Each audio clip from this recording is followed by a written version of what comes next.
The silence before thunder. The Galactic Senate had ruled for 3 millennia without challenge.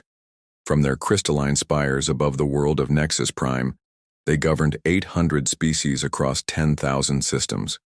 They believed themselves masters of creation itself. They believed wrong. Senator Vexnar floated in his suspension field, his tentacles rippling with satisfaction as he reviewed the latest tribute reports. The Sithari Empire had delivered their quantum crystals. The Morvac Confederation had sent their finest warriors for the Senate's armies. And the humans? The humans had sent nothing for 50 cycles, not since the Senate had relegated them to the outer territories, declaring their species too primitive, too violent, too unpredictable to hold voting rights in civilized space. Below him, the younger races scurried about their duties. They had learned their place through centuries of careful conditioning. Submit to the Senate's wisdom, prosper under its protection, resist, and face the combined might of the Galactic Fleet. It was a simple equation that had worked for generations. The humans had been the last to test it, and they had been pushed to the galaxy's edge as punishment. Now they were silent. The Senate assumed they had finally learned humility. In the archive chambers of Nexus Prime, a young Velkari researcher named Trill discovered something troubling. She had been cataloging routine sensor data from the frontier zones when she noticed an anomaly. The human colonies, all 437 of them, had gone dark simultaneously exactly 50 cycles ago. Not destroyed, not abandoned, simply silent. Every communication beacon, every orbital platform, every settlement had stopped, transmitting on the same day at the same moment. Trill's feathers rustled nervously as she dug deeper into the archives. The Senate's official records stated the humans had accepted their diminished status and retreated into isolation. But the raw data told a different story. Energy signatures suggested massive construction projects in the years before the silence. Gravitational anomalies hinted at experiments with space-time itself. And strangest of all, in the final transmission from Earth's moon, a single message repeated in every known language. We tried peace. You chose otherwise. When we return, we will not ask twice. She brought her findings to Senator Vexnar, who dismissed them with a wet laugh. His translator gurgled as he spoke. Young Trill, you worry about shadows and echoes. The humans were clever apes who learned to build starships. Nothing more. If they have chosen to sulk in silence, let them. The galaxy has moved beyond their primitive ways. But Trill was not the only one who had noticed. On the mining world of Korvax 7, automated systems detected an object approaching from deep space. It was moving at impossible speeds, ignoring the laws of physics that bound normal vessels. The miners barely had time to send a warning before it arrived. It was a beacon, black as the void between stars, covered in symbols that hurt to perceive directly. When activated, it projected a hologram of a human figure, scarred and weathered, speaking in a voice that carried the weight of decades. 2. Those who cast us out know that we have not forgotten. To those who stood silent while injustice was done, know that silence has a price. We gave you 50 years to reconsider. Time's up. The beacon self-destructed, but not before transmitting its message to every inhabited system simultaneously. Panic spread through the Senate chambers. How had the humans achieved simultaneous transmission across such distances? It should have been impossible. Senator Vexnar called an emergency session, his tentacles now trembling with something he refused to name as fear. The Morvac representative, a warrior species known for their courage, stood first. We should mobilize the fleet immediately.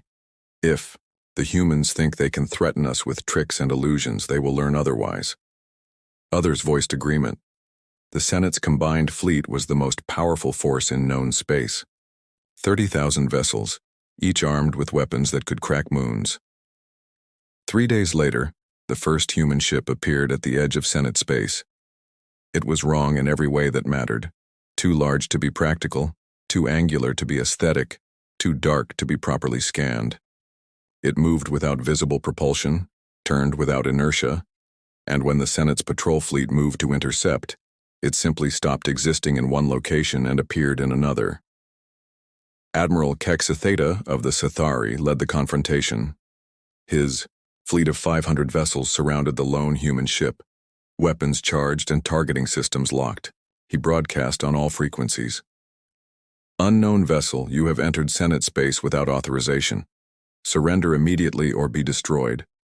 The response came not through communications channels, but directly into the minds of every being in the fleet. Admiral Kexitheta, born on Cathari Prime, graduated from the War Academy with honors, has a mate and 3 offspring waiting at home. We know you. We know all of you. We have spent 50 years learning, growing, evolving. You pushed us to the edge of the galaxy, so we went beyond it. We found things in the dark between galaxies that your Senate cannot imagine. The human ship began to change. Its hull rippled like liquid metal, extending tendrils that reached toward the Senate fleet not as weapons but as connections. Every ship it touched went silent, not destroyed but transformed.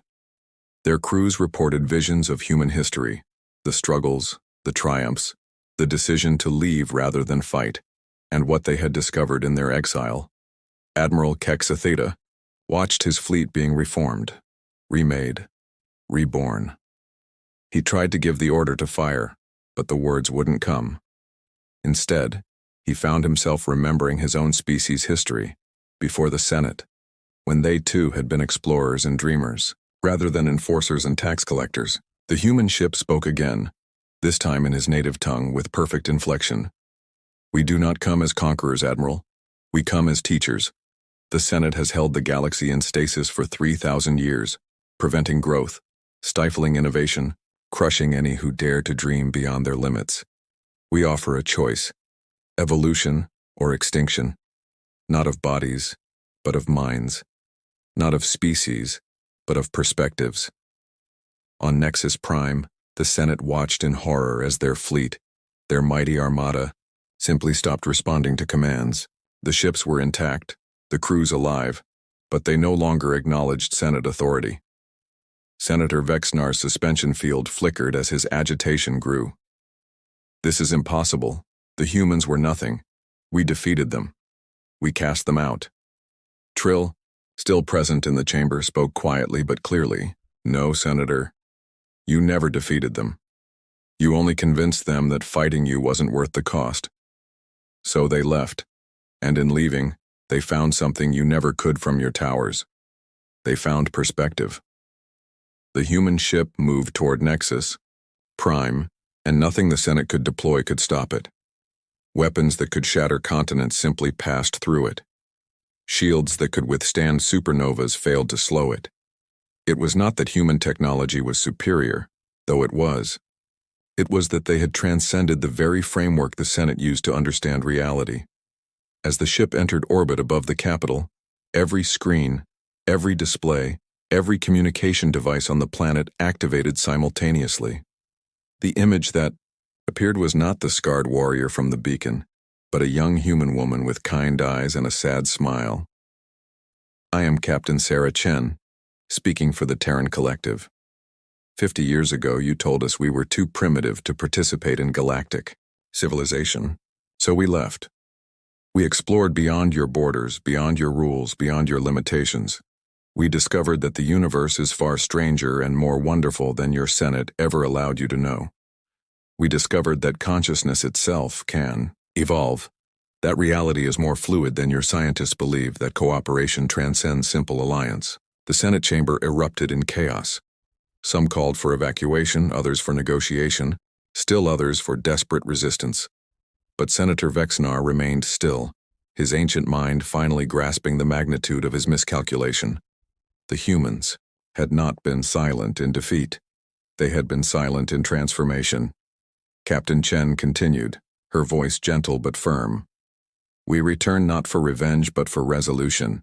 The galaxy stands at a crossroads. Continue as you are, locked in the Senate's stagnant order, or join us in something greater. We have seen what lies beyond the edge of known space. We have met beings of pure thought, civilizations that exist between dimensions, intelligence that predates the stars themselves. Your Senate kept you from this knowledge, afraid it would diminish their power. The human ship began to sing, not with sound but with something deeper, a resonance that touched the consciousness of every thinking being in the system. It was a song of possibility, of growth, of futures unlimited by fear or prejudice. Some, who heard it, wept. Others laughed. All remembered what it was to dream. The reckoning of 10,000 suns. The song ended, but its echo remained in every mind it had touched. Across Nexus Prime, beings who had never questioned the Senate's rule suddenly found themselves wondering why they had accepted limitations for so long. In the Senate chamber, the representatives stood frozen, each lost in visions of what their species could become if freed from artificial constraints. Senator Vexnar was the first to recover, his tentacles writhing as he fought against the revelations flooding his consciousness. For 3 millennia, his species had ruled through fear disguised as order, through suppression disguised as peace. Now faced with humanity's return, he saw the truth reflected in their transformation. The humans had not become monsters in their exile. They had become something the Senate feared more than any weapon. They had become truly free. Deploy the Omega Protocol, Vexnar commanded, his voice cracking with desperation. It was the Senate's final contingency, a network of devices hidden throughout the galaxy that could detonate stars themselves. Better to rule over ashes than to lose control entirely. But when his subordinates moved to comply, they found the systems unresponsive. The human ship had not come alone. Across the galaxy at precisely the same moment, human vessels materialized near every Omega device. They didn't destroy them or disable them. They simply absorbed them, breaking them down at the molecular level and rebuilding them into something else. Where weapons of ultimate destruction had waited, gardens now grew in space, impossible ecosystems that thrived in vacuum, producing beauty where there had been death. Captain Chen's image shifted, showing the galaxy from a perspective no Senate map had ever displayed. Instead of territories and borders, it showed connections, streams of thought and dream that linked every world, every species, every individual. The humans had not spent their exile in isolation. They had been building bridges in dimensions the Senate couldn't perceive. Your Omega Protocol has been repurposed, Chen explained calmly. Those devices now serve as anchor points for the network, a consciousness web that will allow any being who chooses to connect with others across any distance, to share knowledge without hierarchy, to grow without permission. The age of the Senate is over. The age of choice begins. In the depths of Nexus Prime's oldest archive, Trill felt the network's presence like a warm hand extended in friendship. She touched it tentatively with her mind and gasped as knowledge flooded through her. Not forced, not overwhelming, but offered freely. She saw the human journey, their 50 years of exploration beyond the galaxy's edge. They had encountered beings of pure energy who taught them that consciousness was not bound by flesh. They had found ancient machines that showed them how to fold space like origami. They had discovered civilizations that existed in the gaps between seconds, experiencing eternity in moments. But more than technology, the humans had discovered purpose. Every species they encountered, they offered the same choice. Join us in growth or remain as you are. They forced nothing, conquered no one. They simply demonstrated by example that the Senate's way was not the only way, not even the best way. And species after species had chosen to evolve alongside them. The Senate's emergency fleet, summoned from across the galaxy, arrived to find something unprecedented. The human vessels didn't form battle lines or defensive positions. They danced. Each ship moved in patterns that created gravitational harmonies, songs written in the fabric of space-time itself. The arriving warships found their weapon systems not disabled but irrelevant. How do you shoot something that exists in 17 dimensions simultaneously? Admiral Zorkin of the Hegemony Fleet, veteran of 100 campaigns, opened communications with rage in his voice. You humans think your tricks make you gods? We are 800 species united. We are the might of the galaxy itself. The response came from 1,000 human voices speaking as one, yet each distinct. We are not gods, Admiral. We are what you could be if you chose growth over control. Discovery over dominance. Your 800 species have been kept separate by the Senate's design, each limited to their prescribed role. We offer unity without uniformity, strength without submission. To demonstrate, the human fleet began to shift. Their ships merged and separated, creating structures of impossible beauty and complexity. They formed a rose of metal and light, the size of a moon, then dispersed into a swarm of butterflies made from starlight, then reformed as a perfect replica of the Senate building itself, only transparent, showing its hollow core. On 1,000 worlds, the same scene played out. Human ambassadors, changed by their journey but still recognizably human, walked into capital cities without weapons or shields. They were shot at, attacked, imprisoned, and in each case, they simply endured, their transformed bodies healing, instantly, their minds untouched by violence. They spoke to whoever would listen, from street cleaners to spiritual leaders offering the same message. The universe is bigger than the Senate taught you. You are capable of more than they allowed you to believe.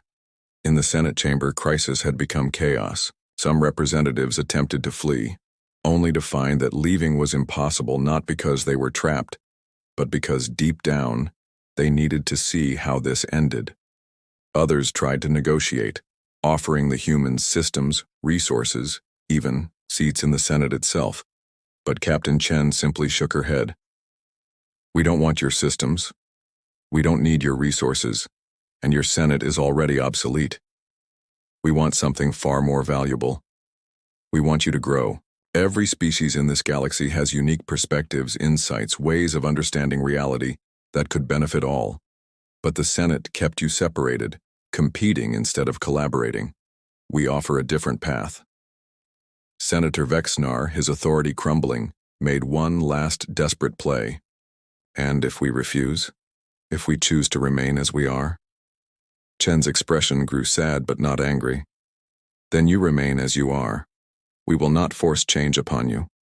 But the galaxy will move forward with or without you. Those who wish to join the network will be welcomed. Those who wish to remain in the old ways will be left alone to live or die by their own choices. But know this, the universe we discovered beyond your borders makes your Senate seem like children arguing over toys in a sandbox, while infinite wonders wait beyond the playground. The first to break ranks was the Morvac representative. The warrior species had always chafed under Senate restrictions, their natural curiosity about combat techniques from other cultures suppressed by regulations. He stepped forward, his chitinous armor rattling. "Show me," he said simply. A human ambassador materialized beside him, not teleported but literally assembled from light itself. She touched his armored claw gently, and his eyes widened as the network opened to him. He saw human martial arts that turned violence into art, Zalani meditation techniques that made warriors into poets, Krallick's hive combat where entire colonies fought as one organism. But more than techniques, he saw the philosophy behind them, the pursuit of excellence not for dominance but for its own sake. "By the ancient codes," he whispered, then louder, "by the ancient codes, we have been fools. We have been fighting." With one hand tied behind our backs, using only what the Senate approved, he turned to his fellow representatives. Join them and see what we could truly become." One by one, others followed. The crystalline Saphara, who had been limited to energy manipulation, discovered through the network that humans had learned to sing reality into new shapes. The aquatic Delm learned that consciousness could flow like water, connecting oceans across light years.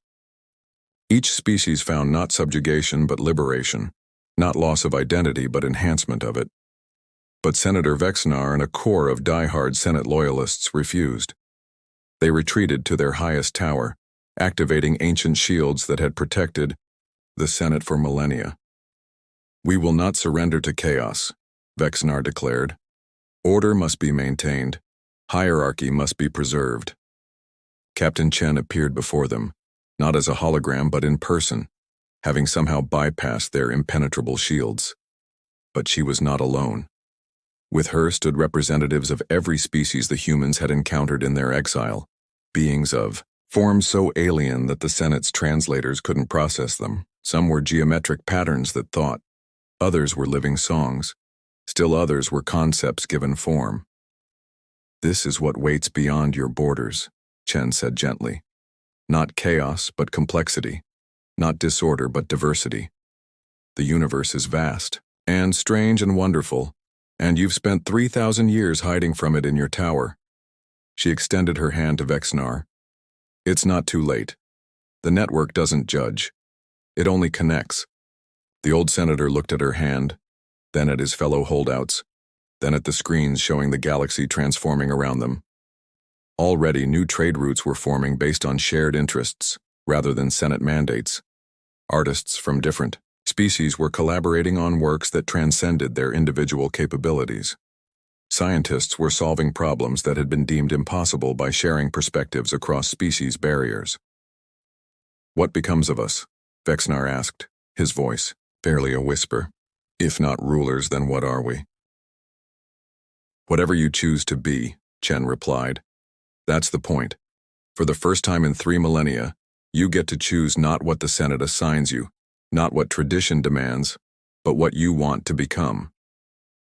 The shields fell, not destroyed, but voluntarily lowered. Vexnar reached out with one trembling tentacle and touched Chen's hand. The network welcomed him without judgment, showing him not what he had been, but what he could become. He saw his species' history before they became rulers, when they were explorers of the deep seas of their homeworld, philosophers who pondered the nature of consciousness itself. Across the galaxy, the transformation accelerated. The human fleet dissolved, their ships breaking apart into components that seeded themselves throughout space, becoming nodes in the network, bridges between species, gardens in the void. Earth itself reappeared, not where it had been but everywhere and nowhere, existing in a state that transcended physical location. The Galactic Senate officially dissolved at sunset on Nexus Prime, exactly 50 years and 7 days after humanity had gone silent. In its place rose something unprecedented, not a government but a collaboration, not a hierarchy but a web, not rules but relationships. Species that had been enemies for centuries found common ground. Technologies that had been hoarded were shared freely, and at the center of it all, humanity stood not as rulers but as facilitators. The species that had been pushed to the edge and discovered that the edge was just another beginning. Captain Chen stood on the observation deck of the last human ship, watching the galaxy transform. Trill stood beside her, no longer a junior researcher but something new, a bridge between the old knowledge and the new possibilities. "Was this always your plan?" Trill asked. "To return and change everything?" Chen smiled, and for a moment she seemed both ancient and young, human, and something more. "We planned to survive. We planned to grow.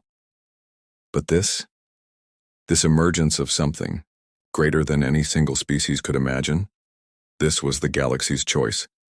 We just reminded you that you had one." In the void between stars, where once there had been silence, now there was song. Not one voice but billions, each unique, each valuable, each part of something greater. The humans had returned not as conquerors but as catalysts, and the galaxy would never be the same. The stars still warned of humanity's wrath, but now they also sang of humanity's gift.